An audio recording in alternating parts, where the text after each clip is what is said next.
بے شک صفا اور مروہ کی پہاڑی وہ اللہ تعالیٰ کی نشانیوں میں سے ہیں۔ بیت اللہ کا حج و عمرہ کرنے والے پر ان کا طواف کر لینے میں بھی کوئی گناہ نہیں، اور اپنی خوشی سے بھلائی کرنے والوں کے اللہ قدردان ہیں اور انہیں خوب جاننے والے ہیں۔ سامعین بسایت کی تفسیر سماعت کیجیے۔ صفا اور مروہ پہاڑی کی سعی اور اس کا طریقہ۔ عائشہ رضی اللہ عنہا سے عروہ رحمۃ اللہ علیہ دریافت کرتے ہیں کہ اس آیت سے تو ایسا معلوم ہوتا ہے کہ طواف نہ کرنے میں بھی کوئی حرج نہیں۔ آپ رضی اللہ عنہ نے فرمایا، بھتیجے تم صحیح نہیں سمجھے، اگر یہ بیان مد نظر ہوتا تو اللہ یطوف بہما ہوتا۔ سنو، آیت مبارکہ کا شان نزول یہ ہے کہ مشلل جو ایک جگہ کا نام ہے، اس کے پاس منات بت تھا۔ اسلام سے پہلے انصار اسے پوجتے تھے، اور جو اس کے نام لبیک پکار لیتا وہ صفا مروہ کے طواف میں حرج سمجھتا تھا۔ اب بعد از اسلام ان لوگوں نے رسول اللہ سے صفا اور مروہ کے طواف کے حرج کے بارے میں سوال کیا تو یہ آیت اتری کہ اس میں کوئی حرج نہیں۔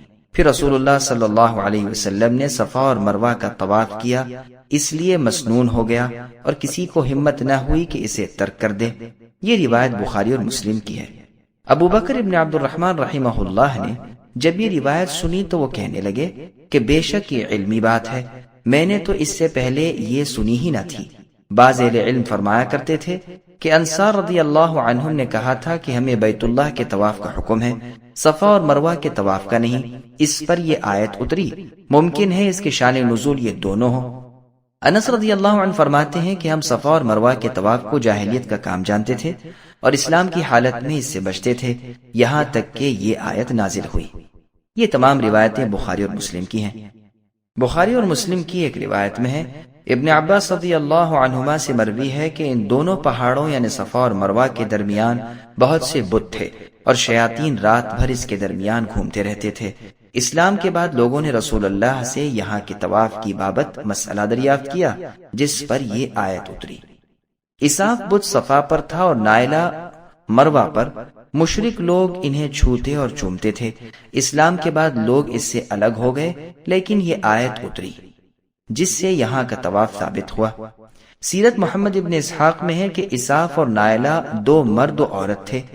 ان بدکاروں نے کعبے میں زنا کیا، اللہ نے انہیں پتھر بنا دیا۔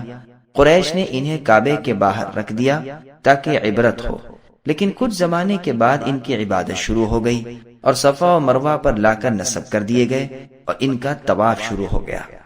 صحیح مسلم کی ایک لمبی حدیث میں ہے کہ رسول اللہ صلی اللہ علیہ وسلم جب بیت اللہ کا طواف کر چکے تو رکن کو چھوڑ کر باب الصفا سے نکلے اور یہ آیت تلاوت فرما رہے تھے۔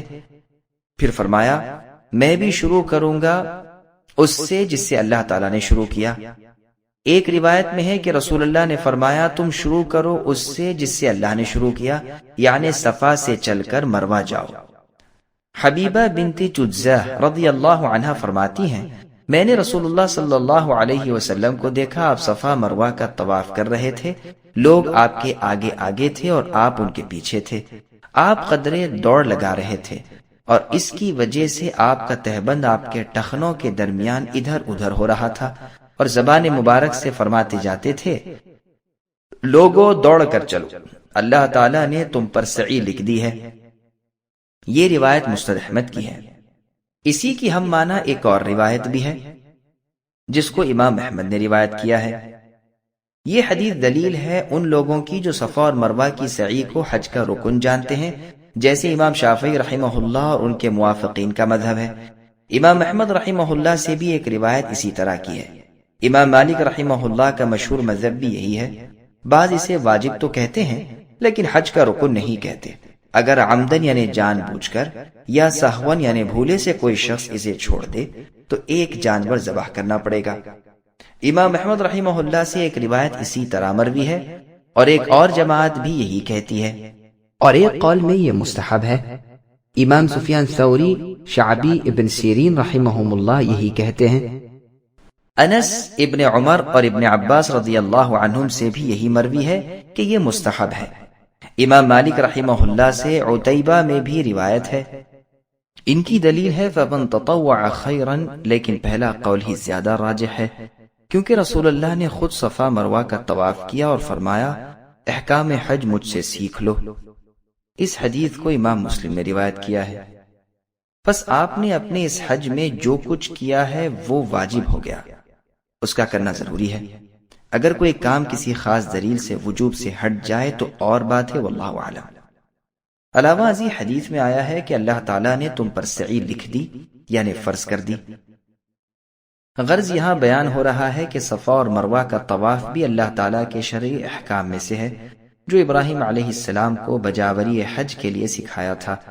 یہ پہلے بیان ہو چکا ہے کہ اس کا اصل سبب حاجرہ علیہ السلام کا یہاں 7 پھیرے کرنا ہے، جبکہ ابراہیم علیہ السلام انہیں ان کے چھوٹے بچے اسماعیل علیہ السلام سمیت یہاں چھوڑ کے چلے گئے تھے، اور ان کے پاس کھانا پینا ختم ہو چکا تھا اور بچے کی جان پر آ بنی تھی۔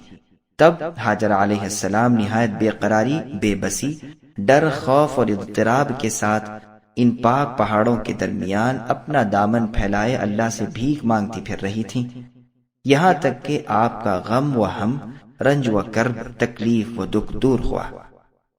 سعی کے دوران یہاں اس آیت میں طواف کرنے والے حاجی کو بھی چاہیے کہ نہایت ذلت و مسکنت، خشوع و خضوع سے یہاں طواف کرے اور اپنی فقیری، حاجت اور ذلت اللہ کے سامنے پیش کرے، اور اپنے دل کی صلاحیت اور اپنے حال کی ہدایت اور اپنے گناہوں کی بخشش طلب کرے، اور نقائص اور عیبوں سے پاکیزگی اور نافرمانیوں سے نفرت چاہے، اور ثابت قدمی، نیکی، فلاح اور بہبودی کی دعا مانگے، اور اللہ تعالیٰ سے عرض کرے کہ گناہوں اور برائیوں کی تنگی کی راہ سے ہٹا کر کمال و غفران اور نیکی کی توفیق بخشے، جیسے کہ حاجرہ علیہ السلام کی تکالیف کو اللہ تعالیٰ نے دور کر دیا۔ پھر آگے ارشاد ہوتا ہے کہ جو شخص اپنی خوشی سے نیکی میں زیادتی کرے، یعنی بجائے 7 چکروں کے 8 یا 9 چکر لگائے، یا نفلی حج و عمرے میں بھی صفا مروہ کا طواف کرے، اور بعض نے اسے عام رکھا ہے، یعنی ہر نیکی میں زیادتی کرے، واللہ اعلم۔